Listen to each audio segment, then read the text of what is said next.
Mysticism does not come from the East, it comes from within. Before you attempt anything that is considered as a mystical process, it's very important to stabilize the five fundamental elements within us.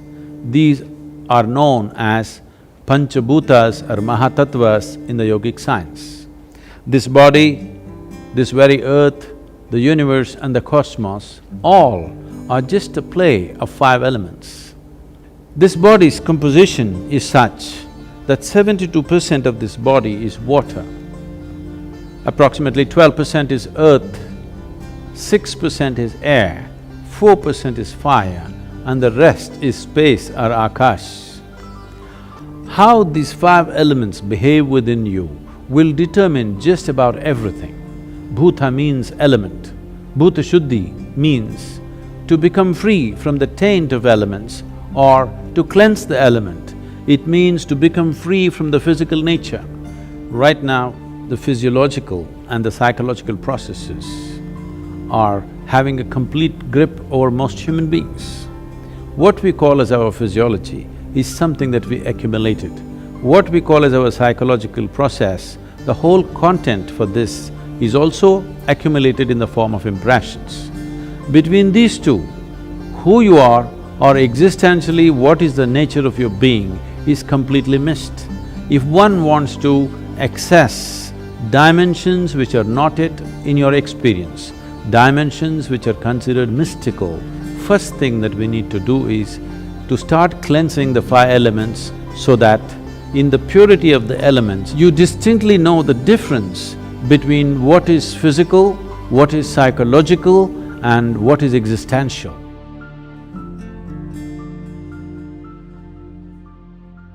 There is substantial evidence today to show that water has a great sense of memory.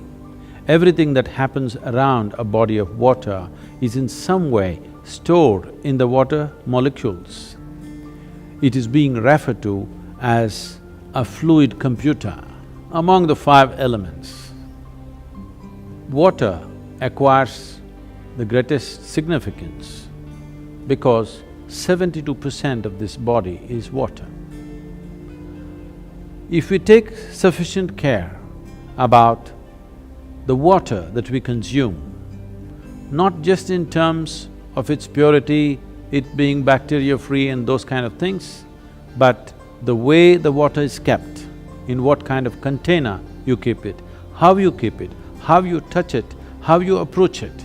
Because there is substantial scientific evidence today to show you that a thought, an emotion, a touch, these things can change the molecular structure of the water and greatly alter the way water behaves within your system.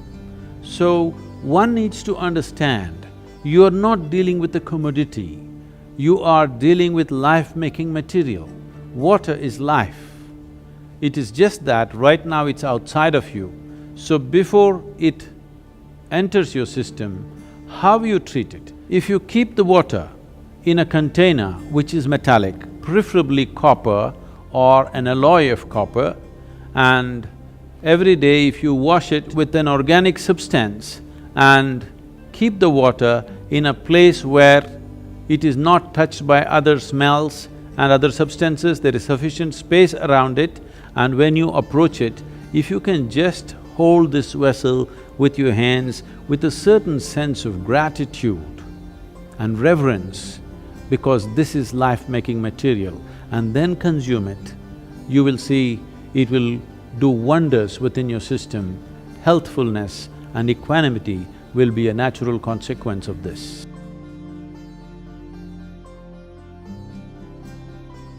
The soil that you walk upon has a certain sense of intelligence and memory.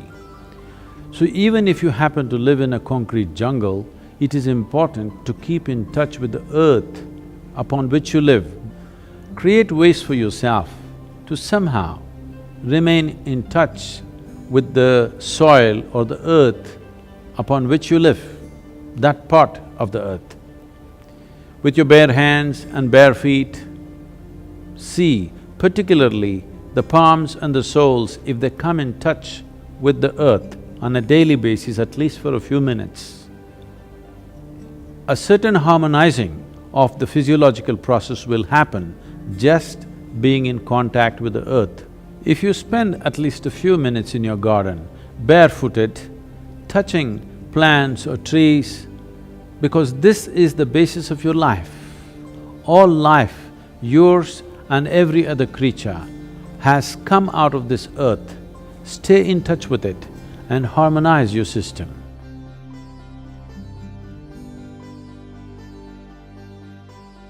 Though air represents only 6% of your body's elemental constitution, it is the most dynamic part of the element in terms of the transaction that happens on a minute-to-minute basis. What kind of air you breathe is definitely important and that's well known, but how you breathe and how consciously you breathe is equally important.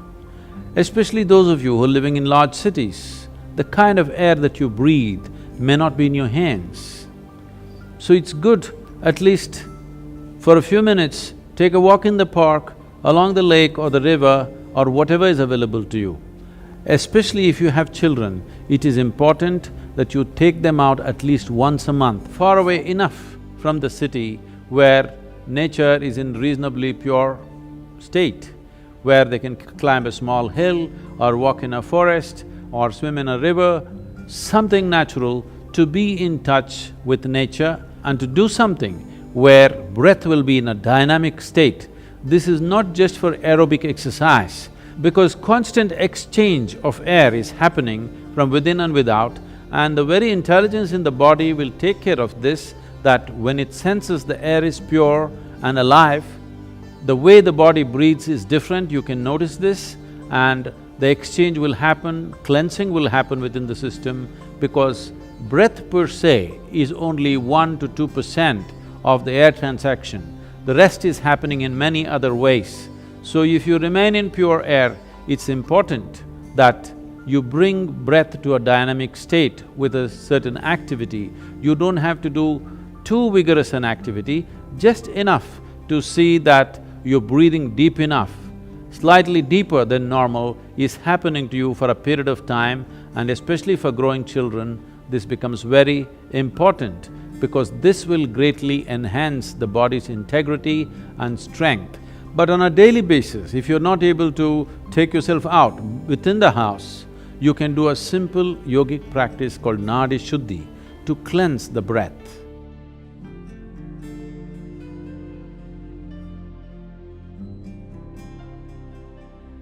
Fire accounts for 4% of your elemental makeup. What kind of fire burns within you? Is it the fire of greed, hatred, resentment, anger, lust, love, compassion? If you take care of that, once again, your physical and mental well-being is well taken care of. You become an equanimous and exuberant being.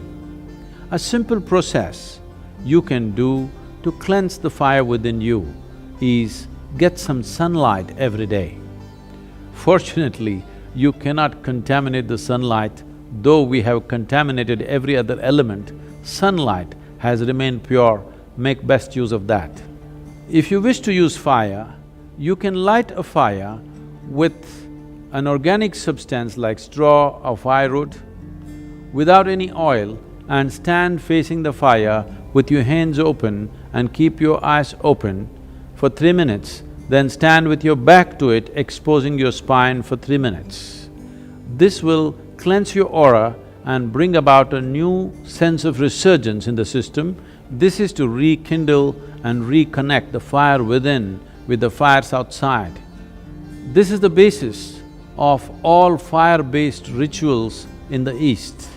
If having a fire is not very practical for you, at least a lamp with vegetable oils or ghee, you light a lamp and be around this lamp, first face the lamp and sit, and then turn around and sit, so that the fire element within you gets rekindled.